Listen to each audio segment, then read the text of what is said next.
आप सभी महान भावों को नमस्कार, प्रणाम। फ्यूचर एजुकेशनल हब की तरफ से मैं कौशल द्विवेदी आप लोगों के बीच में पुनः एक नए राग परिचय के उद्देश्य से आज हम लोग जिस राग की चर्चा करेंगे वह राग है हमीर। हमीर राग एक बहुत ही खूबसूरत सा राग है जो कि हमारे क्लासिकल संगीत के, शास्त्रीय संगीत के पुरोधाओं ने हमें दिया हुआ है। कल्याण थाट का यह राग है और यह राग संपूर्ण जाति का राग माना जाता है। इस राग में दोनों मध्यम का प्रयोग होता है। म तीव्र भी स्वरूप में लगता है और म जो है वह शुद्ध स्वरूप में भी लगता है।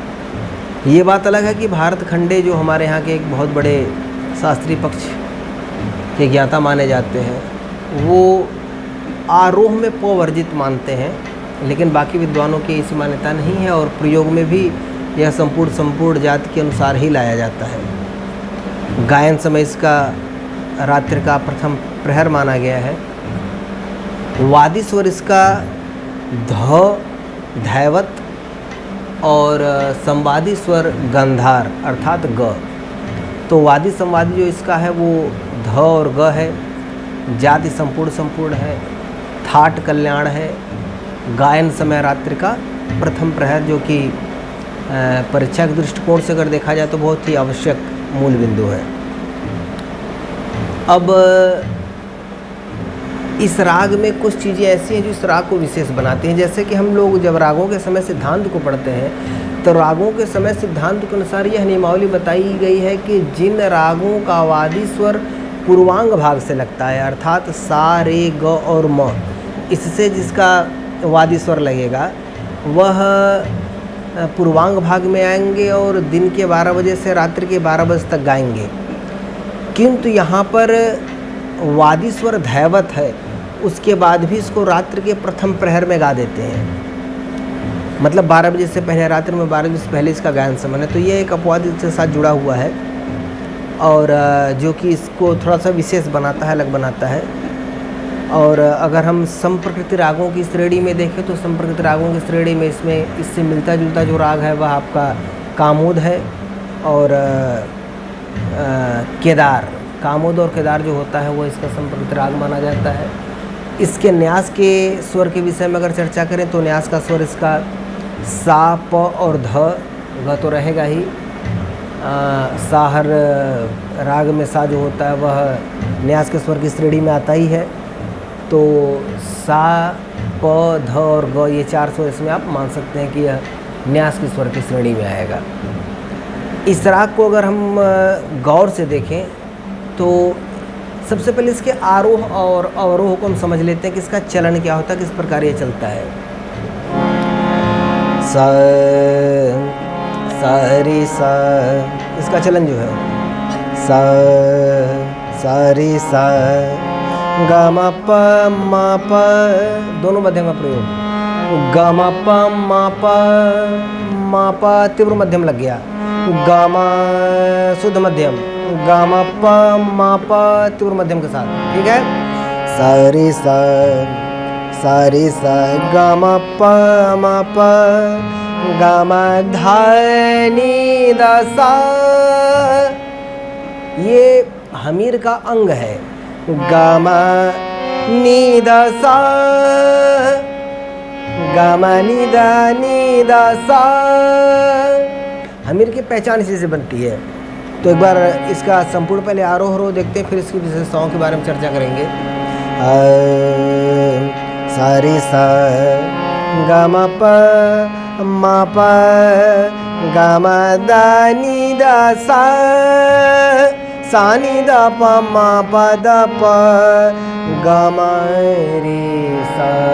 ये कामोद अंग का है, ठीक है। सा नी दा प मा प दा प, गा मा रे सा। ये इसका क्या हो गया, अवरोह हो गया।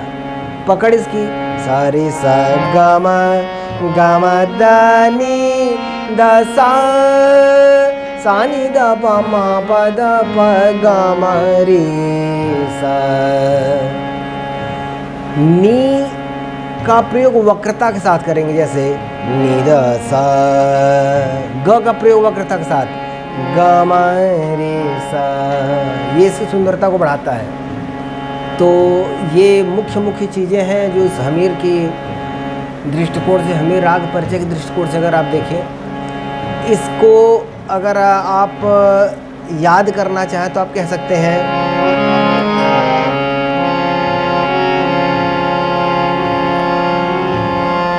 ध ग वादी संवादी प्रथम प्रहर निसी गावत, दो मध्यम सुमिरन से हमीर राग सब जान। इसके स्वरों से लेकर के हम इसको बनाने का प्रयास किए हैं। कुछ गीत हैं हमीर से रिलेटेड, जैसे कि जब इसके पकड़ को हम बोल रहे हैं तो कुछ जहन में आ रहे हैं गीत। उन गीतों को अगर हम जहन में रखें तो इस हमीर राग के स्वरों को पकड़ने में आसानी होगी, क्योंकि वो हमारे लिए एक इंडिकेशन का काम करते हैं। जो चर्चित गीत होते हैं जैसे कि सा रे सा ग म द नि द सा, ये हौसला कैसे रुके। मुझे लिरिक्स नहीं याद है। दा रा रा दा रा रा रा रा रा रा रा रा दा रा रा रा रा रा, ये हौसला कैसे रुके। ये भी गाना प्योर हमीर में है।